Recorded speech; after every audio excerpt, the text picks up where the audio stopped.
C programming এর Bangla video টিউটোরিয়ালে সবাইকে স্বাগতম। তো আগের ভিডিওতে নরমালি কিভাবে ইফ এলস স্টেটমেন্ট লিখতে হয় সেটা আমরা দেখলাম। তো আজকে আমরা ইফ এলস লেডার সম্পর্কে জানবো, অর্থাৎ অনেকগুলা কন্ডিশন কিভাবে চেক করতে হয় সেটা আমরা দেখব এবং সেই সাথে একটা প্রবলেম আমরা সলভ করব। তো প্রবলেমটা হচ্ছে write a program to find maximum or minimum between two numbers, অর্থাৎ দুইটা নাম্বার থেকে কোন নাম্বারটা বড় এবং ছোট সেটা আমরা চিহ্নিত করব। ওকে, এর আগে ইফ এলস লেডারের যে এক্সপ্রেশনটা সেটা একটু আমরা বুঝে নিই। তো প্রথমত আমরা নর্মালি ইফের যে এক্সপ্রেশনটা কিভাবে লিখতে হয় সেটা আমরা আগের ভিডিওতে দেখলাম। তো এরপরে দেখেন এখানে এক্সট্রা যে জিনিসটা আমরা আজকে দেখতেছি সেটা হচ্ছে এলস ইফ আমরা একসাথে লিখতে পারবো। ঠিক আছে, তো প্রথমত আমরা ইফের ভিতরে যে এক্সপ্রেশনটা সেটা তো আমরা চেক করতেছি। যদি সেটা ট্রু না হয় তাহলে পরের যে কন্ডিশনটা সেটা চেক করবে। এখানে এলস ইফ এর ভিতরে যে এক্সপ্রেশনটা দিতেছি টেস্ট এক্সপ্রেশন 2, তো সেটা চেক করবে। সেটাও যদি ট্রু না হয় তাহলে পরের যে এলস ইফ সেটাতে চলে যাবে। ঠিক আছে, টেস্ট এক্সপ্রেশন 3। অর্থাৎ এভাবে আমরা চাইলে মাল্টিপল কন্ডিশন আমরা দিতে পারবো একটা প্রোগ্রামের ভিতরে। চাইলে এখানে আরও অনেকগুলা এলস ইফ আমরা ব্যবহার করতে পারবো যদি আমাদের প্রয়োজন হয়।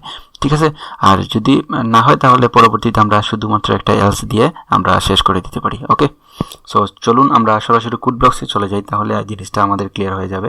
তো আমরা কোড ব্লকসে চলে এলাম। তো আমাদের আগের যে প্রোগ্রামটা সেটা আমরা একটু এডিট করে নিই। তো এখানে আমরা প্রথমত যেহেতু দুইটা নাম্বারের মধ্যে আমরা চেক করব যে কোন নাম্বারটা বড় এবং ছোট, সো সেই জন্য আমরা দুইটা ভেরিয়েবল আমাদেরকে ডিক্লেয়ার করতে হবে।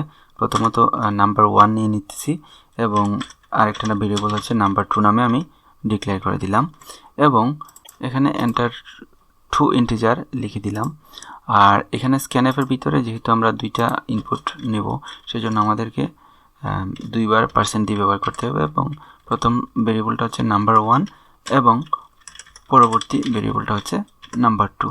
ওকে, তো আমাদের ইনপুটের কাজটা হয়ে গেছে। এখন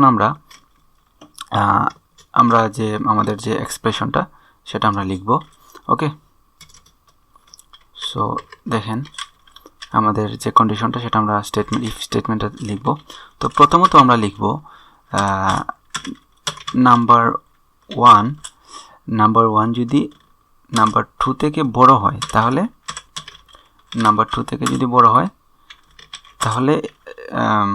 এখানে ঢোকার পরে আমাদের যে সেকেন্ড ব্র্যাকেটের ভিতরে ঢোকার পরে কি হবে, যদি আসলে নাম্বার 1টা নাম্বার 2 থেকে বড় হয় তাহলে কি বলবে, নাম্বার 1টা বড়, তাই তো? তাহলে আমরা বলে দিতেছি নাম্বার 1 সরাসরি আমি দিতেছি গ্রেটার দেন নাম্বার 2।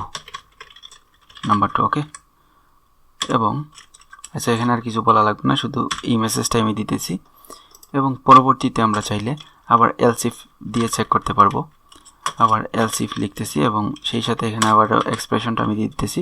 এখন চেক করব নাম্বার 2 বড় কিনা, নাম্বার 2 গ্রেটার দেন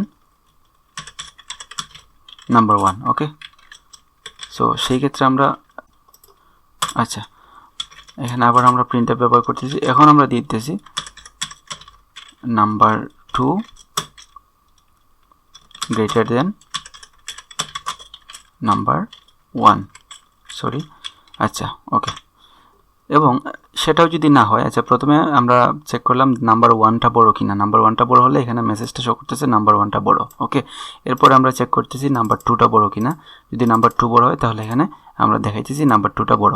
ওকে, আর যদি সেটাও না হয় তাহলে এখানে তো আর কোনো অপশন নেই, এখানে আমরা বলে দিতে পারি যে নাম্বার 1 এবং নাম্বার 2 সমান। ওকে, সো সেই ক্ষেত্রে আমরা শুধু এলস ব্যবহার করতে পারি এবং এখানে মেসেজ শো করাইতে পারি।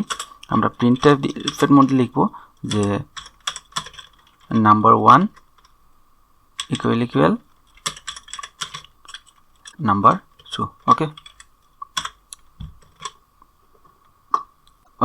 তো আমরা প্রোগ্রামটা রান করে দেখি কি অবস্থা।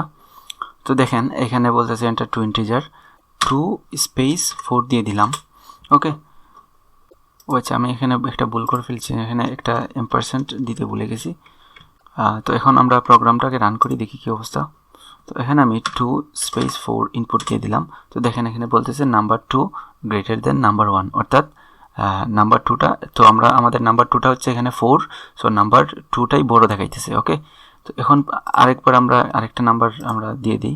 তো এখন যদি আমরা প্রথমে 4 দিয়ে দিই এবং পরবর্তীতে 1 দিয়ে দিই তাহলে দেখেন কি দেখাইতেছে এখানে নাম্বার 1টা দেখাইতেছে নাম্বার 2 থেকে বড়। তো আসলেই তো নাম্বার 1টা কিন্তু নাম্বার 2 থেকেই বড়। তো এখন আমরা দুইটা নাম্বারই সেম দিয়ে দেখি কি অবস্থা। সো আমরা এখানে 7 স্পেস 7 দিয়ে দিই। ওকে, তো এখন দেখেন দেখাইতেছে নাম্বার 1 ইকুয়াল নাম্বার 2, অর্থাৎ দুইটা নাম্বারই সমান দেখাইতেছে। সো এটাই হচ্ছে ইফ এলস লেডার, অর্থাৎ আমরা একসাথে অনেকগুলা কন্ডিশন চেক করতে পারি। সো এখানে আপনাদের যদি আরও অনেকগুলা কন্ডিশন চেক করার প্রয়োজন হয় তাহলে আপনারা এলস ইফ দিয়ে চেক করতে পারবেন অনেকগুলো একসাথে। সো আশা করি আপনাদের এই বিষয়ে আর ইফ এলসের মধ্যে আর কোনো প্রবলেম নেই। এবং আমাদের পরবর্তী ভিডিওটি হবে নেস্টেড ইফ এলস, অর্থাৎ ইফের ভিতরে কিভাবে আমরা ইফ ব্যবহার করতে পারি সেটাই আমরা পরবর্তী টিউটোরিয়ালে দেখব।